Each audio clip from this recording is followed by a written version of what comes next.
આજના ટોપિકમાં આપણે લઈએ ગિબ્સની ઉર્જામાં થતો ફેરફાર અને ઉપયોગી કાર્ય.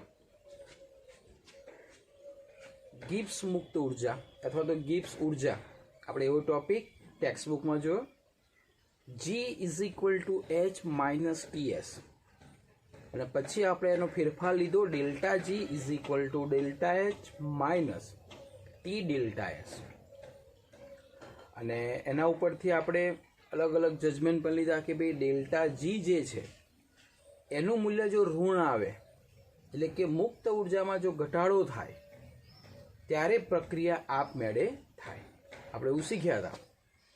થોડુંક એમાં એક સેટ ડીપમાં જઈએ.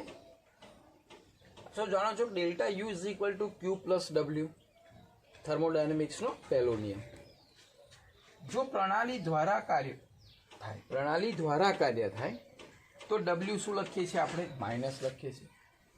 એટલે ડેલ્ટા યુ બરાબર ક્યુ માઇનસ ડબલ્યુ. હવે ગિબ્સ પ્રમાણે પ્રણાલી વિસ્તરણ પણ કરે અને સંકોચન બંને કાર્ય કરે. વિસ્તરણ તમે જુઓ તો ઉપર નીચે થાય, એટલે કે એ વિસ્તરણ પણ કરે પ્રણાલી અને સંકોચન પણ કરે. તો કુલ ડબલ્યુ કેટલું થાય? ડબલ્યુ વિસ્તરણ પ્લસ ડબલ્યુ સંકોચન. ડબલ્યુ વિસ્તરણ પ્લસ ડબલ્યુ સંકોચન. વિસ્તરણ માટે આપણે શીખી ગયા પી ડેલ્ટા વી, ટેક્સ્ટબુકમાં આપણે સાબિત કરી દો, પ્લસ ડબલ્યુ સંકોચન. એટલે કે ડબલ્યુ જે છે એ કેટલો થશે? P delta V plus W સંકોચન. ઓકે, ડેલ્ટા યુ જે છે એમાં કિંમત મૂકી દઈએ. ક્યુ તો છે જ, માઇનસ ડબલ્યુની જગ્યાએ P delta V plus W સંકોચન. તો આવું કંઈક સૂત્ર બનશે. Delta U is equal to Q minus P delta V plus W સંકોચન. કૌંસ છોડી દઈએ તો અને ક્યુના સૂત્ર કરતા બનાવીએ, બરાબર. તો કૌંસ છોડી દઈએ તો minus P delta V minus W સંકોચન. બંનેને પેલી બાજુ લઈ જઈએ તો બંને પ્લસ થઈ જાય, એટલે કે P delta V plus delta યુની જોડે અને પ્લસ ડબલ્યુ સંકોચન. પણ આને તમે જાણો છો કે ક્યુ બરાબર delta U plus P delta V plus W સંકોચન. પણ delta U plus P delta V તો ડેલ્ટા એચ આપણે શીખી ગયા છે. તો એનો મતલબ ક્યુ બરાબર ડેલ્ટા એચ પ્લસ ડબલ્યુ સંકોચન. હવે ક્યુ બરાબર આવું આપણે શીખ્યા ને, ડેલ્ટા એસ બરાબર ક્યુ અપન ટી, એન્ટ્રોપી ફેરફાર. ટીને અહીંયા લઈ દઈએ આ જગ્યાએ, તો ટી ડેલ્ટા એસ બરાબર ક્યુ. તો ક્યુની જગ્યાએ ટી ડેલ્ટા એસ લખાય. ચલો, is equal to delta H W સંકોચન. હવે આને સૂત્ર કરતા બનાવે ડબલ્યુ સંકોચનને, તો ટી ડેલ્ટા એચ આ બાજુ જાય તો માઇનસ થઈ જાય, એટલે કે T delta S minus delta H. હવે આ જે છે ને સૂત્ર આપ સૌ શીખી ગયા કે ડેલ્ટા જી બરાબર શું હતું? તો કહે છે delta H minus T delta S. સમજો, આપણે આવું સૂત્ર શીખી ગયા. તો અહીંયા શું છે? આની નિશાની માઇનસ ને આની પ્લસ, એનો મતલબ આ માઇનસ થઈ ગયું, બરાબર. ફરીથી T delta S minus delta H આપણે આવું શીખ્યા, delta H minus T delta S તો ડેલ્ટા જી. પણ અહીંયા હું માઇનસ કરી દઉં તો અહીંયા આખા પદને માઇનસ લગાવી તો માઇનસ માઇનસ આ પ્લસ થઈ જાય અને આ માઇનસ થઈ જાય. એટલે એકચ્યુઅલી આ શું છે? માઇનસ ડેલ્ટા જી છે. તો માઇનસ ડેલ્ટા જી એટલે કોણ? ડબલ્યુ સંકોચન. ડબલ્યુ સંકોચન એટલે એના ઉપર કાર્ય થાય. તો ડબલ્યુ સંકોચન is equal to minus delta G. તો આ જે સંકોચન છે ને એને આપણે ઉપયોગી કાર્ય કહીએ છીએ. તો ડેલ્ટા ઉપયોગી કાર્ય બરાબર માઇનસ ડેલ્ટા જી. કેટલું હોય? તો કે માઇનસ ડેલ્ટા જીનો મતલબ ગિબ્સ ઉર્જામાં જે ઘટાડો થાય એ સીધું જ કરેલા કાર્ય જેટલો થાય. ફરીથી, જ્યારે પ્રણાલીની ઉપયોગી કાર્યની વાત આવે કે આ પ્રણાલી કેટલું ઉપયોગી કાર્ય કરશે, તો ગિબ્સ ઉર્જામાં જે ઘટાડો થાય તે તેના ઉપયોગી કાર્ય જેટલો હોય. એટલે એ ગિબ્સ ઉર્જાનો ઘટાડો શેમાં? કરેલા કાર્ય જેટલો હોય. તો આપણે આ ખાસ યાદ રાખીશું કે ડબલ્યુ કાર્ય is equal to minus delta G. મુક્ત ઉર્જાનો ઘટાડો કરેલા કાર્ય જેટલો થાય, બરાબર. આપણે યાદ રાખીશું. તો આ જે વાત હતી એ ગિબ્સની ઉર્જામાં ફેરફાર અને ઉપયોગી કાર્ય વિશે વાત હતી.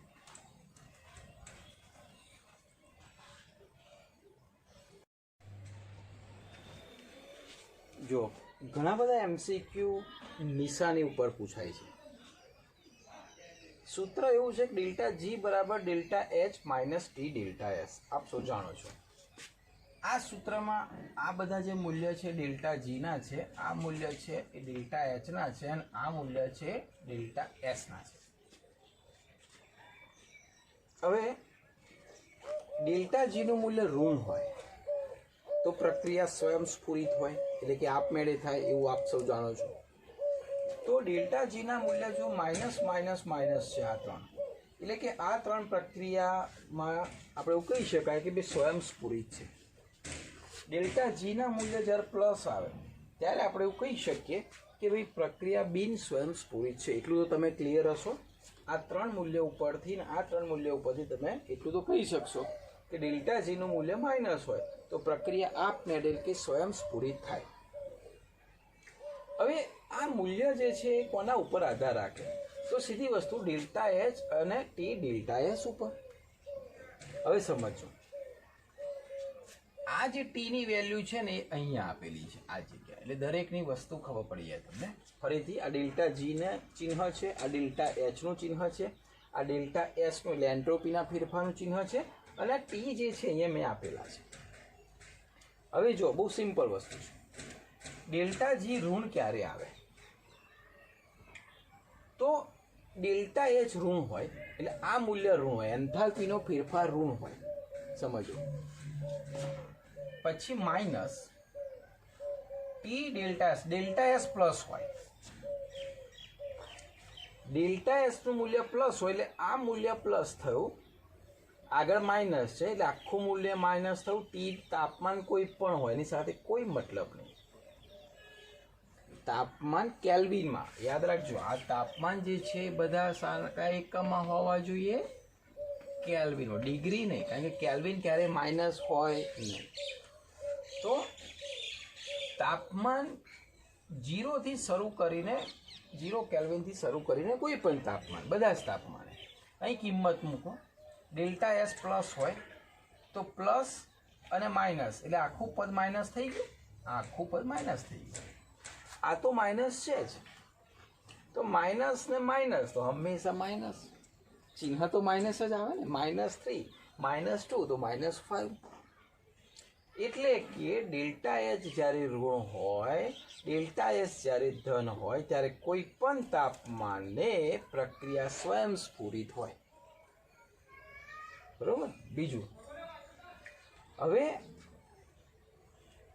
ડેલ્ટા H માઇનસ સમજ, પણ ડેલ્ટા S પણ માઇનસ, એટલે શું થશે? તો આ માઇનસ અને અંદરનું માઇનસ, તો આ તો પ્લસ થઈ જવાનું, એટલે આખું પદ શું થઈ જવાનું? પ્લસ થઈ જવાનું.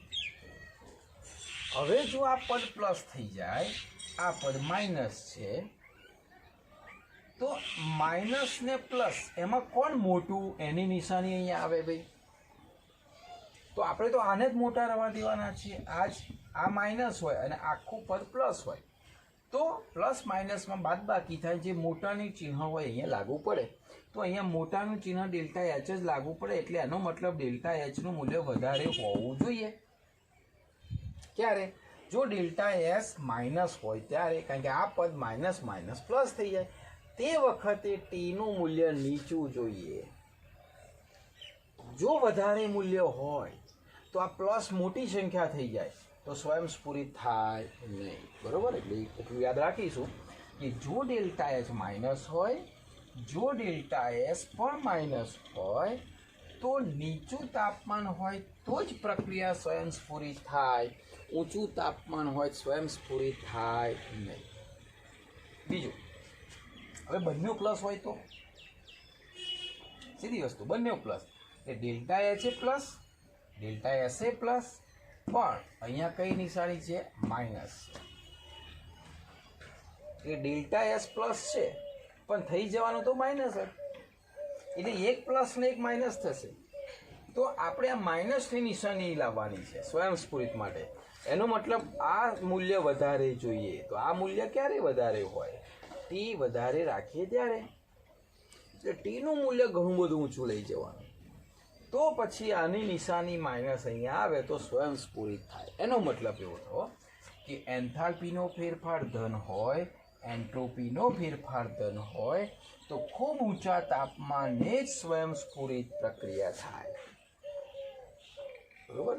એમસીક્યુ સોલ્વ કરશો તમે એટલે ઘણો બધો ખ્યાલ આવશે, પણ ઘણી બધા વખતે આવા પ્રશ્ન પૂછાય છે. હવે બિન સ્વયંસ્ફુરિત એટલે કે આનો જવાબ હવે કેવો આવશે? Plus plus plus. આનાથી વિરુદ્ધ થશે. હવે જો બંને માઇનસ હતા તો નીચા તાપમાને સ્વયંસ્ફુરિત હતી. બરોબર? તો બિન સ્વયંસ્ફુરિતમાં બંને માઇનસ હોય તો ઊંચા તાપમાને બિન સ્વયંસ્ફુરિત હોય. આ ત્રણે ત્રણ બદલાઈ જાય. તો બંને માઇનસ હોય તો અહીંયા ઊંચું તાપમાન કેવી રીતે? ફરીથી અહીં પ્લસ જોઈએ છે આપણે, રાઈટ? તો ડેલ્ટા એચ માઇનસ છે, ડેલ્ટા એસ પણ માઇનસ છે, એટલે આ માઇનસ માઇનસ પ્લસ થયું. તો બહુ જ ઊંચું તાપમાન રાખવું તો જ આનું નિશાની અહીંયા આવે. એટલે અહીં પ્લસ હોય, આ માઇનસ હોય તો પ્લસની નિશાની માટે મારું તાપમાન કેવું કરવું પડે? ઘણું ઊંચું કરવું પડે. તો પ્લસ આવે તો બિન સ્વયંસ્ફુરિત. બરોબર? હા, નીચું તાપમાન હોત તો સ્વયંસ્ફુરિત. તો આ રહ્યું. હવે બંને પ્લસ અહીંયા હતા ને તો ઊંચા તાપમાને, તો સીધી વસ્તુ, બંને પ્લસ હોય તો એ નીચા તાપમાને બિન સ્વયંસ્ફુરિત થાય. અને પ્લસ માઇનસ હોય એટલે કે હવે આ માઇનસ પ્લસ હતા ને એની જગ્યાએ ડેલ્ટા એચ પ્લસ હોય અને ડેલ્ટા એસ માઇનસ હોય તો કોઈ પણ તાપમાન. જો કેવી રીતે? જો ડેલ્ટા એચ પ્લસ છે, અહીંયા ડેલ્ટા એસ માઇનસ છે, એટલે માઇનસ માઇનસ પ્લસ થઈ ગયું. તો પ્લસ અને પ્લસ એટલે જવાબ પ્લસ જ આવવાનો કોઈ પણ તાપમાન લો. ક્લિયર? તો તમારે એ યાદ રાખવું પડશે આ નિશાનીઓ કે ક્યારે સ્વયંસ્ફુરિત થાય અને ક્યારે બિન સ્વયંસ્ફુરિત પ્રક્રિયા થાય. ઘણા પ્રશ્નો એમસીક્યુમાં આ રીતે પૂછાય છે.